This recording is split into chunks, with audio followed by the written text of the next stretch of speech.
Hello, Aliens fans and comic book fans and Aliens comic book fans and people that ended up here by mistake that are about to be really disappointed. So, I had a funny idea while we were doing our video on Aliens Dead Orbit. I did a little review video on that book because I enjoyed it quite a bit, and towards the end of it, I had a kind of a funny idea for doing a comic book commentary. Like a movie commentary, you know, like you listen to the director talk about their movie or a film historian or something like that about their movie while you're watching the movie. And I was like, that'd be kind of neat for a comic book, but I have no idea how to do that.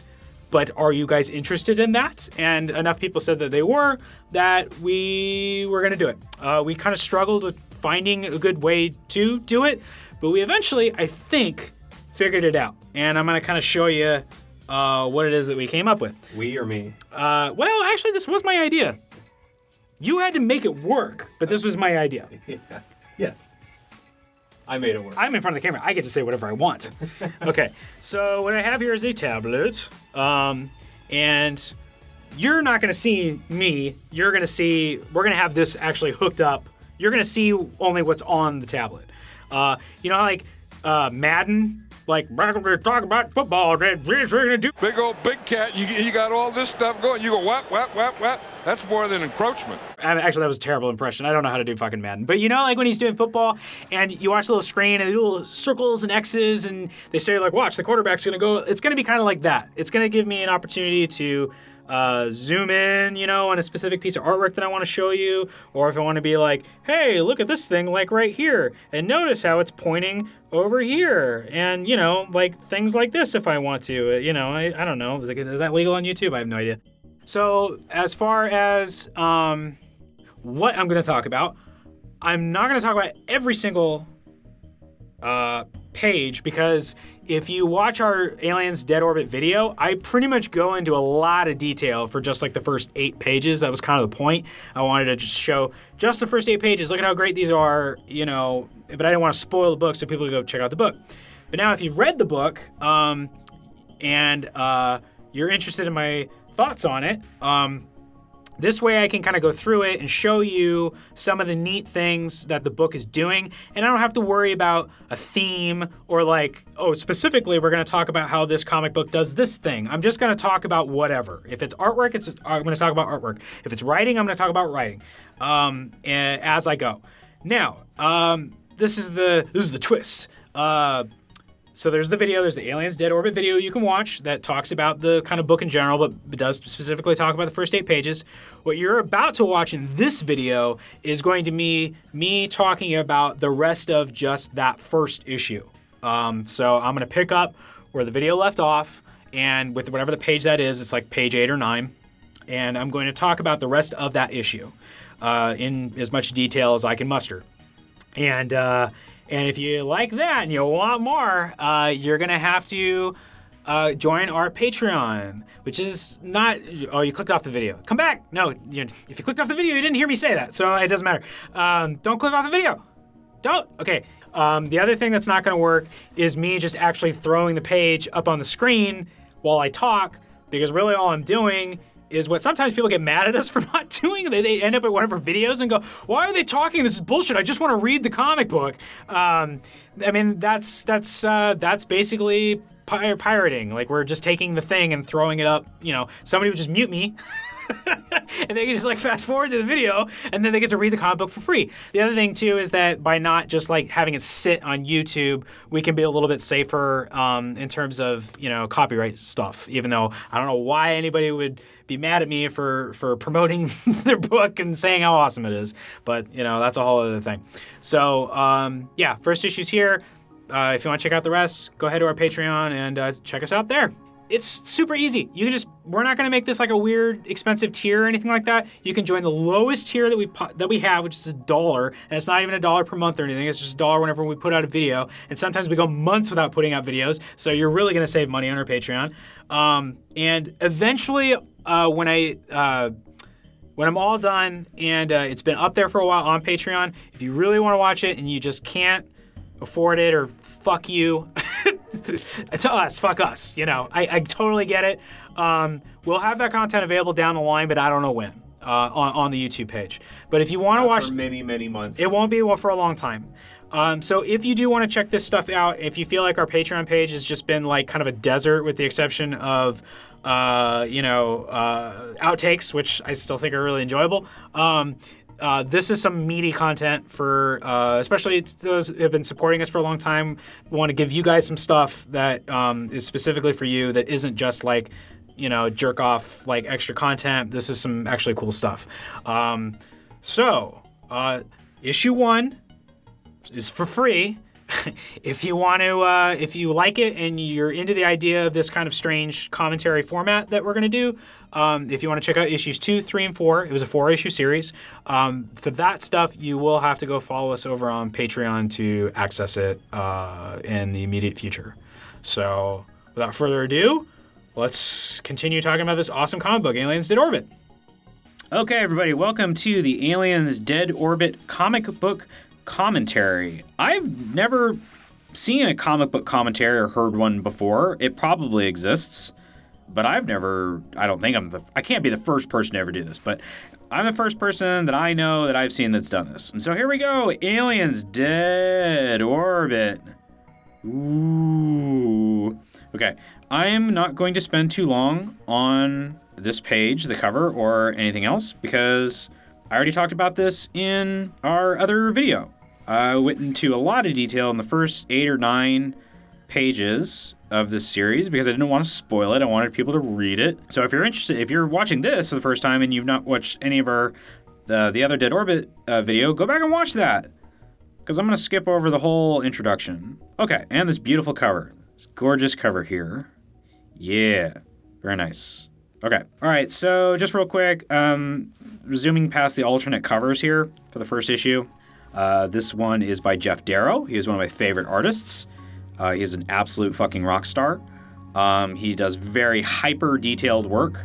You can see his stuff in Hard Boiled. Oh my god, I'm totally forgetting Big Guy and Rusty the Robot. Eesh. That he did with Frank Miller. He has also done the wonderful Shaolin Cowboy and a lot of other things. He's a wonderful person. Anyway, so he's like, yeah, I can draw an alien. That's fine. But really, Stucco wants to draw the stuff he wants to draw. So what does this thing here have to do with Alien? Nothing at all. But it doesn't matter. It's something he likes to draw. He likes to draw little flea legs. There's a lot of spider, not spider, more like flea. Like it's a kind of a flea shape. This is something that he enjoys that comes up a lot. He draws it a lot. This is the first time I've seen a flea mech piloted by a little green alien baby. But hey, it's cool. All right, moving on. This is Raphael Albuquerque, who has drawn books like American Vampire. And he's great. This is a very moody cover. But I like this one. Yeah. All right, moving on. This is our drop ship. Very reminiscent of the Nostromo drop ship. And I believe this is the last thing I talked about. I said, and there they go. See, there they go. There goes the dropship. The kind of like uncoupling. I'm not very good at science fiction terminology. You know what I mean. These are like umbilical somethings. Yeah, all right. They're going to come up again later. Foreshadowing. First panel, we have a lot of contrast going on. A lot of color contrast in this book. For mood, for composition's sake. You've got your very cold blue, purpley gray ghost ship, your derelict. And to kind of make it more derelict-y, you can contrast it with the nice warm colors here, which make it seem even more spooky and cold and deserted. It could have been a top-down view. It could have been a side view, but that would not give you kind of the POV of our main characters, kind of putting yourself in their shoes, so to speak. You could also have done a POV view from inside the cockpit of the ship, but then if you did that, that wouldn't give you the thrusters, which give us the nice light bloom that Stucco uses here to contrast the scary emptiness. I'm probably a little overzealous with the pen right now. I'm going to cut down on it going forward, but contrast with the the darkness of space. This is our little speck of safety here. Okay, moving on. Second panel here. This is not the first time we've seen an airlock. Imagine if you're seeing this for the very first time, your brain isn't going to go straight to like, oh, that's an airlock. which is why earlier you had... No, I'm not going to scroll all the way back there. Earlier you had our main character, Waskiluski, in the present. This is all flashback in the present, using an airlock over there. It looks very similar, even though it's a different ship. So our brain doesn't have to spend a lot of time thinking about what this is. Also, there's some nice kind of framing here. This could all very easily blend together. Just all the metal sheets, boxes, tubing. This door could kind of just blend right in. But he frames it with light here, and then our whatever it is. It makes a whooshy sound, whatever it is. It makes sense that it's coming out of an airlock. And it also is framing the door, bring our attention to it. So we go, oh, I've seen a door like that before. And look, there's even an A for airlock. I don't know if that actually is what it stands for, but I'm just going to go ahead and assume that's what it is. Okay, so moving on, and this nice close-up on our crew. And we got this line... Christ almighty, what an absolute shit show. And that kind of leads directly into this guy's expression here. So whatever it is, we know it's bad. We don't know what it is yet. We don't know what they're looking at yet. That's for the next panel. We got all of that steam, condensation, whatever it is. I'm sure everybody's going to tell me what it is in the comments, just in case we didn't understand what this was all about here. Now we know, okay, so there's a little... what do you call this? A visual signifier that connects the previous panel to this panel. So we know that we can assume these guys are coming out of this door. And they're coming out of the airlock. Okay, what are they remarking about? This is kind of cool. So here's all that steam again to orient us, right? So they're coming from the left. If you were only looking at this panel, like the bottom half of it, you might be asking yourself, what damage? But if you read the words, you'll see that it's drawing your eye up here, and this is where all the fucked up shit is. So this is very reminiscent of Aliens, James Cameron's Aliens, the sequel. When they walk into the colony for the first time, there's a lot of hanging... A lot of debris stuff hanging from the ceiling. What this allows him to do in the next couple of pages, you'll see that he continues to use lettering and other kind of visual cues to draw your attention to the ceiling damage. It allows him to keep everything claustrophobic, so he can keep the camera in tight. This is a little bit more of a wide shot, but even this, he's keeping this pretty much bookended in darkness. But the rest of these panels, a lot of these panels going forward are going to be very claustrophobic. They're going to be very close in, and but he still wants to convey that they're in a big ship that's damaged. So like this panel here, this guy, this is pretty easy to see here. You got your 3 beams of light. It's again drawing your attention to the damage. And in case that didn't work, this whole thing is sandwiched by these 2 speech bubbles here to draw all of your attention up here to the ceiling, because aliens like to climb up in the ceiling. All right, I'm going to skip past a little bit of this. Here's another kind of claustrophobic. It's open up a little bit, but still pretty claustrophobic. You got all this darkness here. You don't really have a lot of orientation here in terms of geography of the room or hallway or whatever it is that they're in. But you also get some nice foreshadowing here that we're going to get a little bit more of on the following panel. So you can zoom in here. So in case you didn't get it in the bigger panel, James Stokoe fills in some nice detail work here with melted metal, molten metal. If you're an Alien fan, which I assume you'd be, if you're already reading this, your head's going straight to, oh yeah, acid blood. And in case you still don't get the message, you got the line here melted right through the bulkhead. So this panel is cool. I'm talking about this guy here. That's an interesting panel. This has a transitional panel. It's a establishing shot of the derelict ship. So why would you do something like this? It's very moody, but also what it does is here to this panel, we are jumping forward in time. And if you didn't have anything to break that in the middle, it would be a little disorienting. I guess this room here could be like where we're at in the next panel. But what this does is, at least for me, It's a visual signifier that they've been exploring the ship for at least some amount of time. And this is just the next interesting thing that they found in here. You really didn't need to see the 15 minutes or 20 or whatever it was of them stumbling around in the dark in the ship, because that would be boring. We already had enough of that in the last couple pages. So let's get right to the next interesting point. So now he has actually pulled the camera nice and far back so we can see what's going on in here. This is a room with cryo chambers where it's like one of the first things we see in the first Alien movie. It's been a staple of the series, very iconic. This is also some contrasted color in here between... It's not that cold, it's a little bit warmer. It's sort of a warm purple in the outskirts here.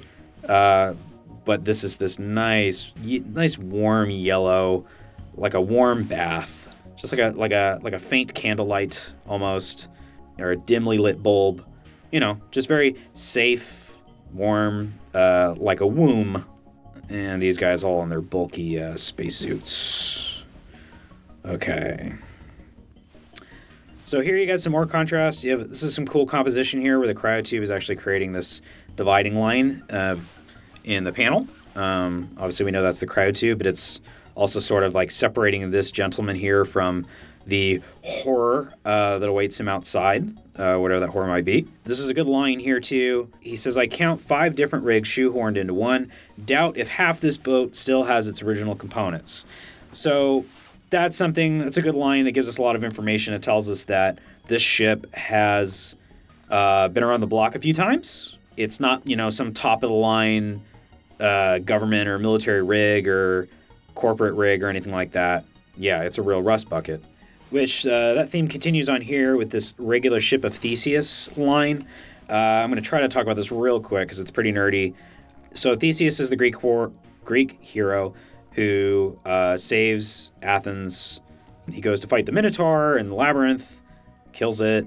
I believe what the ship of Theseus is the ship that he returns to Athens in, and they take the ship, the Athenians, they want to preserve the ship in his honor, but the ship starts falling apart and rotting over time. So anytime something starts going bad, they replace that piece of the ship with a new piece. And if you do that over a long enough course of time, that ship becomes a completely different ship. It's actually, there's a philosophical, not a riddle, like a, whatever the fuck, philosophical thing where, like, if something is replaced little by little over time, is it still that thing anymore? Human biology, I believe that our actual cells are completely different cells after a certain amount of time. So are you even the same person after a certain amount of time? Stuff like that. Anyway, it's kind of cool, but really nerdy. That would probably definitely take some research to understand what that line was all about. Okay, here's just some more character stuff. Torrenson here. We learned early on in the book that he is like chief of security, but really that's just kind of a artificial title. He has a gun, but no ammunition because he got drunk, fired it once, and so had the ammunition taken away from him and jettisoned. So this was just kind of a fun line here where, says, sir, as a station security officer, it is my duty to inform you, and then he gets cut off. Just says, yeah, noted, Torrenson, your bases are covered. It's just kind of a neat, nobody really takes Torrenson very seriously, or at least in his capacity as a chief of security, or what do you call himself? Station security officer. You'll notice, because I'll tell you, that there have not been any sound effects, like none. How far back do I have to go to find a sound effect? There weren't even any sound effects here. There's no sound in space here. Geez, is it? It can't possibly be the first sound effect in the entire... Well, now I gotta scroll all the way back just to actually see if that's true. I took notes on all this stuff. Okay, there we go. So, literally, this ka-thunk here, which is impossible in space, but who cares? It's absolutely the sound that gravity boots would make. It's pretty cool. It's a nice, a good sturdy sound. That's the last sound effect for a while. So just imagine, like on a cinematic level, the amount of quiet that you're dealing with, where the only thing that the only volume that's getting real loud is the characters, I guess. But none of them are really raising their voices or anything yet. So by the time we get to, so like even right here, this guy, he's using a soldering iron or something. He could have chosen to have like a cooking sound or a sizzle sound or whatever it is sound that makes, but he wants to leave this all quiet and still so he can use sound to start introducing tension and danger. And in this last panel, the colors are starting to get more intense. If you look at this panel here, the amount of red and orange, dark orange compared to the purple, it's very, it's just pretty much right here, centralized here. But here it's almost dominating the entire panel, with the exception of our dudes here. Most of this is like getting heated up. And speaking of heating up, this line here where he says flip the lids. Flipping your lid is slang for getting angry, losing your cool. Literally, it means boiling over. Like if you're boiling a pot and the pot has a lid on it and the pot boils over, the lid's going to flip off. So increasing heat and intensity. So imagine like a tea kettle, or imagine like a pressure cooker, like something that's kind of getting ready to explode. There's that big explosion, kind of. There's another even bigger explosion on the way. But in terms of sound, we're going to keep talking about sound effects here. They got a little sound and then a big sound. And that contrast is intentional. It's a nice little 1-2 punch. This is a very, very aggressive, menacing sound effect that is, it's so big that it's stopping short of the panel here. These letters are coming up here and stopping, and that's not good. And it's such a nasty, bad sound that you can see in the body posture here with the hand, his posture here, but really it's this guy here that's stepping backwards. Anything that makes a sound like that, you don't want to be too close to. It's definitely taking them all off guard. Love this transitional panel here, this reaction shot from their main character. I think it's just kind of a perfect encapsulation of fear and regret, like that sinking feeling in your stomach when you know you did something really bad, and then the accompanying panic and regret that goes along with it. I also love this, just the lettering in this, because to me this is just like Alien in a nutshell. It's like a nice poem almost, or something that kind of represents what Alien is all about. It just gets worse and worse and worse and worse. It never gets better. It just gets worse. Where's the fucking failsafe? There's no failsafes in Alien, dude. That's not a part of what Alien is. You can't take things back. It just gets worse. Love this panel here. I don't know how much I have to say about it. It's just kind of a really rad Stoko panel with the, you can imagine the amount of pressure that the hand is putting on the glass from the little indentations he's putting on the palm prints and the fingerprints. It's also our first sign of life. Everything up until this point, these guys have been, out. And we don't know if they're dead or sleeping or what. But now we're shifting our focus from bad scary noises to, oh God, these people are also still alive inside. Which gets elaborated on here, where we get to see the full array of occupants, and they are all very obviously writhing in, pain. A lot of urgency being created here, and these guys are quick to act. This guy's just slamming his fist on it, which is probably impossible to open that way. Let's see, who's actually opening this up? I want to guess that it's Waskilewski, only because he seems, he possibly caused this when he was bypassing the whatever panel for the cryotubes. So he acts real quick. He grabs this thing, it's piping here off the wall to crack it open. And you have a sense of release here. Like, oh, good, he got it open. Like, that's good, right? Like, he's going to get out. You even have this little line here of support. Like, yeah, good, that was work. Break the rest. Hurry up. Also, this book came out around the same time as Covenant did. And in Covenant, if you remember, James Franco gets cooked alive in his cryotube. And that was the first time we'd seen that in the movie series. But I believe this death by cryotube, I think, I think this is the first appearance of death by cryotube. I think that this was actually before the movie. Not by that much. They came out around the same time, but it might have just been great minds thinking alike. Who knows? Here we have another example of using sound effects like this kind of 1-2 punch, a little bit and not a lot, a little bit and then a lot of it for impact. This guy doesn't look good. That's not natural. Okay, no, something is up. This was our first. Well, actually, there's a whole bunch of damage here now that I think about it. But in case you didn't look too closely at the hand, this guy doesn't even look like he has any eyelids. So what I really want to draw the attention to is just a little baby sound effect. Again, this is, for all intents and purposes, still a very still. It's a very still frame. It's a wind up before we get to the next page, which, whoa, look at that. Very cool. Is it the same? Okay, that's HGK. And he goes back to the HGK, which I can't even imagine what that sounds like.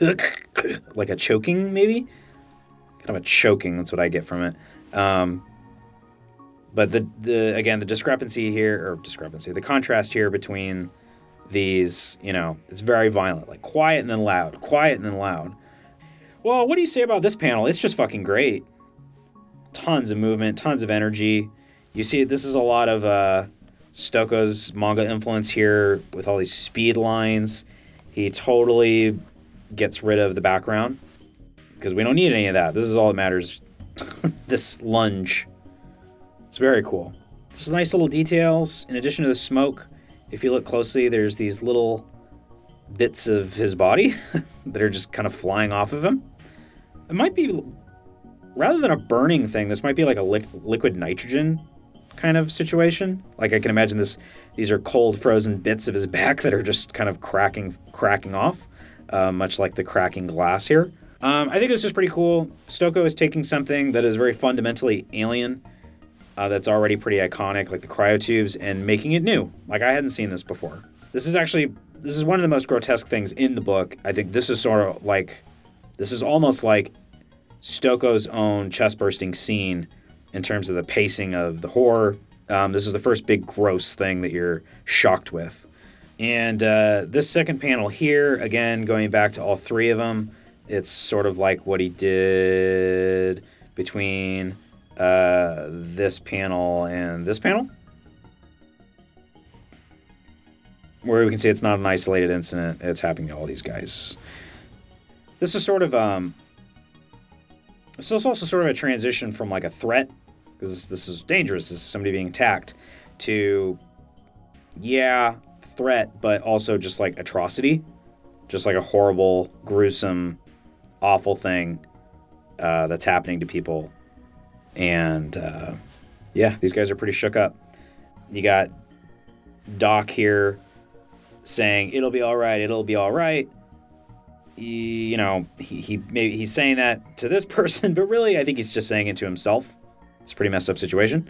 And what I really love is this guy here, which kind of looks like somebody with no lips and damaged tongue possibly, and a damaged psyche, trying to say inside, possibly referring to what is inside him or his crewmates.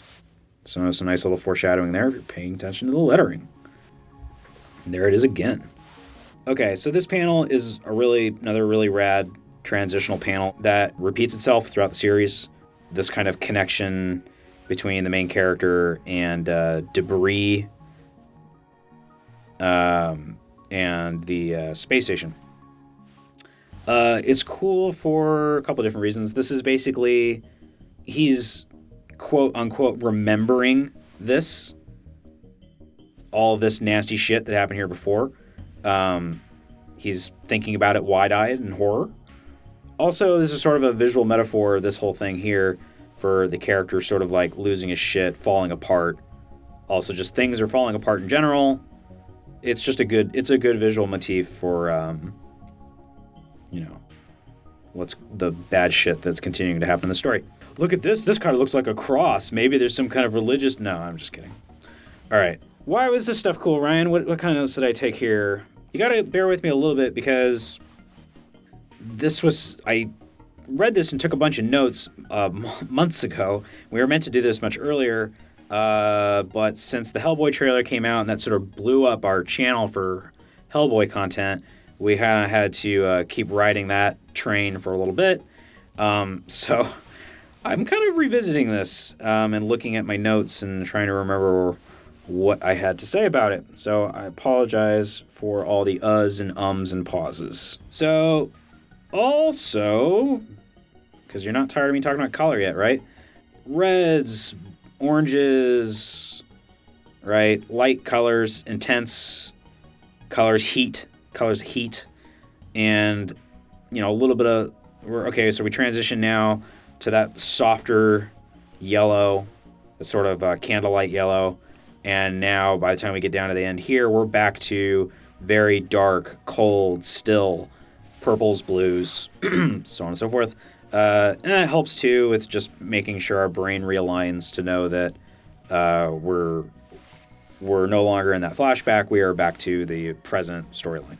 The only sound we get is this little baby psh sound. You can imagine like this soft hiss. That's the only thing that's making any noise. That's a cool panel. I just love profile panels like this. We got a little bit of breath here to show us that it's cold. There's atmosphere. He doesn't need to wear his suit, but it's freezing. It's not quite clear. It almost suggests that he might be zipping up a jacket, or maybe he's just kind of, maybe he's coughed or something like that. He's holding his mouth up to his, he's holding his fist up to his mouth. Or at the very least, he's kind of bundling up. Okay, so let's talk about comic books. This is a good example of what? The action that our brain fills in between panel and last page in this one. So we don't need to, kind of movie or whatever. Like, okay, so imagine almost like a sense of, he's got his suit on here, right? And he does not have it on here. But we don't need to show him taking off his suit. This is what's beautiful about comic books. You can just put the suit over here, show us some forward movement, him walking away from it. And we also are throwing in the name of the ship here just to orient us, just make sure that we understand, we're not getting confused about what ship we're on, where we are in time. But this is just economy of storytelling stuff. Like, we don't need to see him taking off his suit. We can just jump straight to him. We can assume that he took off the suit. And these even look like lockers, like there's some form of a locker room or something. All right. I hope this isn't really boring for you. I think this stuff is interesting. God, am I still in the first issue? Holy crap. Okay, I need to go faster. Here we go. We come down here to this panel after he's gotten his spacesuit off. We know that he's back home. He's back where he is. He knows his way around it. That's where he lives. That's where he works. And yet, he stops here almost as though he's crossing the street.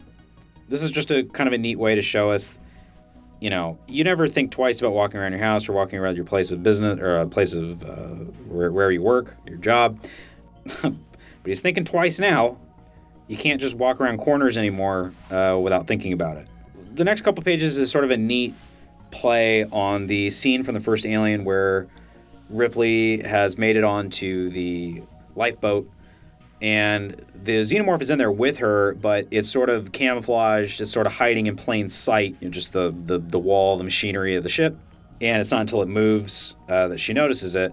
This is kind of a sort of the opposite. It's kind of neat. So he turned the corner and he sees what he thinks is a xenomorph down there. It's got vaguely the same shape. This is a really cool sort of expression of panic and fear. Here before he's turned the corner, you see we have a lot of right angles, right? The geometry is very clear. This is reality. Whereas here, everything's getting completely distorted.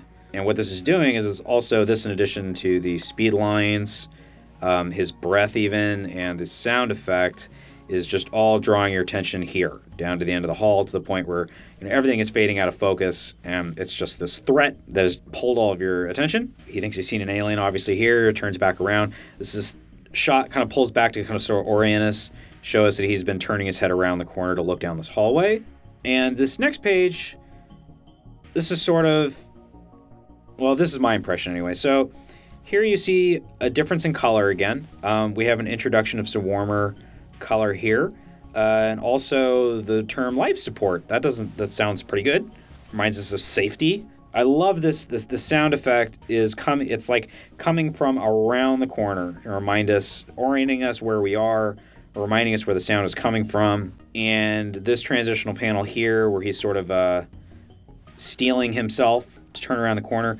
I like that we get close enough to see sweat. We already know that it's really cold from being able to see his breath, but he's sweating, man. So this kind of reminds me of this panel here. Reminds me sort of I play a lot of the Resident Evil games, or it's in other games as well, where the whole game is a constant threat, but then you kind of get to an area where the music changes and the color palette's kind of different, and you sort of you kind of know that you're in a place of safety.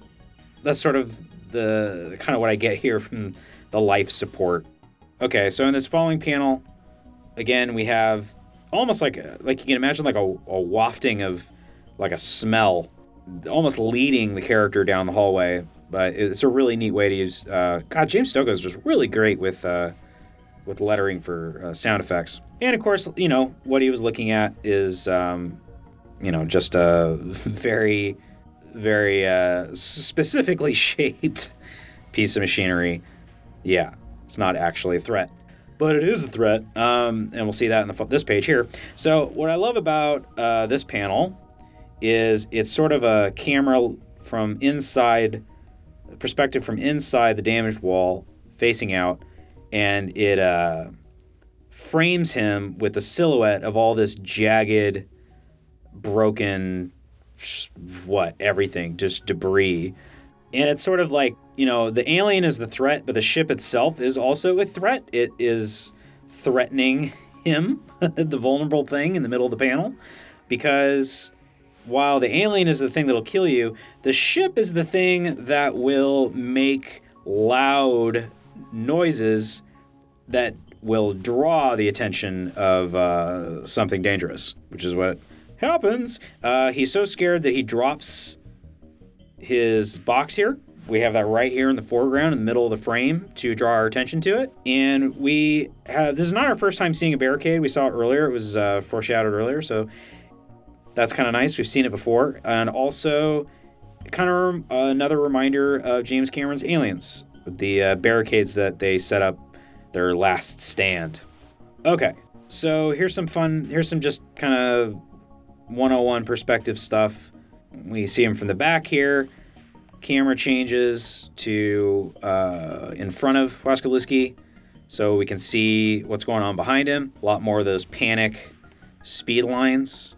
That way, when we get to this panel, we don't assume that's him just climbing up and falling and failing. He is actually climbed over the other side. Oh shit, the case. Nice little color, again, to help you with that, like calm, everything's cool. Oh yeah, right, I fucked up and I left the case. And this is kind of a cool, sort of reminds me of the dolly shot from Jaws. These continuous things here, where you push the camera in while zooming it out, I think, or maybe the other way around. It was done, I think, before Jaws, but I think a lot of people associate it with the scene where Brody sees the kid get killed by the shark on the beach. So we don't see anything yet except for this mist, smoke, where the hell it is. And this guy here is sort of another vague silhouette, very similar to really far back. This guy here, very, very similar. And that's intentional. Because, is it like another machine, just a piece of the ship this time? Hell no, dude. This time it's the real deal. And we got a nice, big, flashy alien here.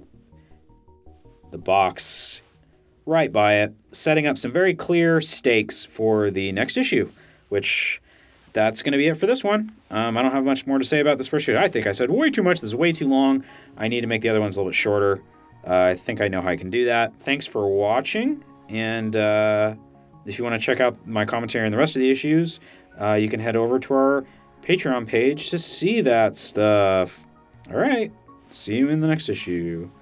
Bye-bye. Bye. Hey, that was a crazy experiment, right? Like, hopefully that worked out. I like to think that it did. So, that's it. That's the end of our video on the first issue. As you can see, I've put my pants back on, and I'm no longer sitting in my underwear doing the commentary. That wasn't funny. That wasn't funny at all. Nothing. The show goes on. All right, so like I said in the beginning of the video, if you would like to check out issues 2, 3, and 4, you just go over to our, where should I point? Up here? Sure. Our Patreon page. Patreon's scary. I don't know what it is. It's really not. It's super easy. We use it. We support other people on Patreon. It's cheap for us anyway. We really don't. It's not the money. It's self-validation, and it makes us feel good, man. It's the money. Fuck them. They work for a living. We all work for a living. We're all working. We have jobs. It's not really about the money, but it is a little bit about the money because this stuff does cost money. We invest a lot of money in this stuff, and it's not like we're sitting in our parents' basements or anything like that. We're all adults with families at work and do this stuff. So getting a little bit back is nice. And you don't have to give us anything. You just get $1, and you'll get access not only to the outtakes. That's actually $2 in that. Oh, is it really? Yeah. Oh shit. So outtakes are $2, but this will be a new tier. Oh, okay, no shit. Well, you can't have the outtakes for $1. Forget it. You poor peon, get out of here. Like, that's for rich people. But people that just have $1 to give, you will get access to this, which is way better than the outtakes.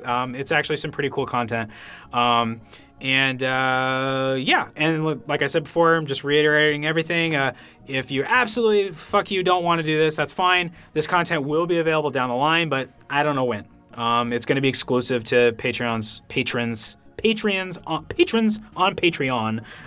Because we're scared of copyright issues. That's the other thing too. Yeah, I talked a little bit in the beginning about like we tried to figure out a format for this because I could just be an asshole that has the book in front of me physically. Like, I'm not calling you an asshole if you've done that before, by the way. If you're watching this video right now and you've done that, that's fine. Everybody's got to start somewhere. But the idea of just sitting here with a book and just being like, story time and being like, and if you look at this panel right here, that just is not going to work. The other thing that's not going to work is me just actually throwing the page up on the screen while I talk, because really all I'm doing is what sometimes people get mad at us for not doing. They end up at one of our videos and go, why are they talking? This is bullshit. I just want to read the comic book. I mean, that's basically pirating. Like, we're just taking the thing and throwing it up. Somebody would just mute me. And they can just like fast forward to the video, and then they get to read the comic book for free. So it was kind of weird to kind of come up with a way of doing this that what's the word? Translates it or transforms it or whatever into new content that is not. The other thing too is that by not just like having it sit on YouTube, we can be a little bit safer in terms of copyright stuff. Even though I don't know why anybody would be mad at me for promoting their book and saying how awesome it is, but that's a whole other thing. So first issue's here. If you want to check out the rest, go ahead to our Patreon and check us out there. All right, see you later.